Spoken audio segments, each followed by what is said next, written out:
ตัวทอตัวไก่นี่ยุงอยู่นี่นะหลายขนาด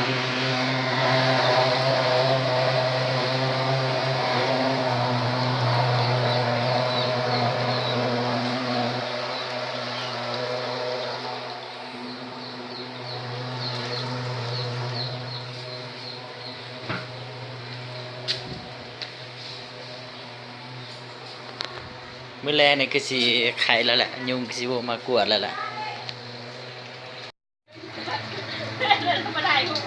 อ้าวถ่ายรูปก็นี่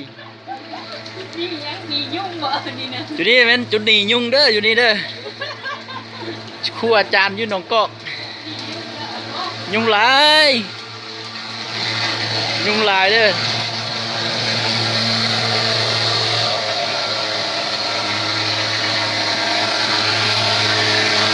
หน่วยงานเขาเจ้ามา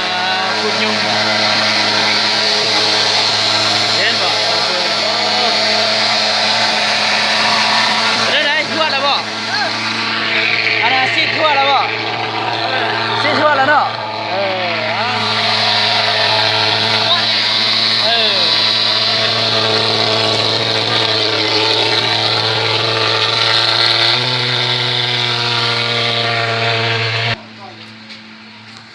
อยู่นี่เด้อเขาเจ้ามาฉีดยุงโอ้ท่วมบ้านแล้วบ้านนี้โอ้ยุงหลายเนี่ยคนอยู่บ้านหนองกอกนี่แหละแม่นเป็นไข้ยุงหลาย40-50 คนเลยตามตัวเลขเลยแม่น40 ปลายคนแล้วเนาะนี่แต่ระวังเอาเถอะผู้ใด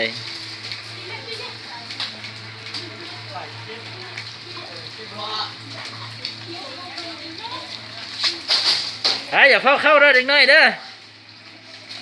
อย่าบอกจากควันนี่นะให้อาจารย์เข้าคนเดียวแล้วได้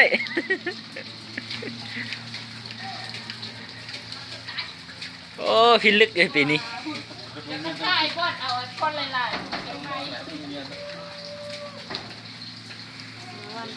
ไฟไหม้บ้านเด้อบ่แม่นเนาะเขามาฉีดยา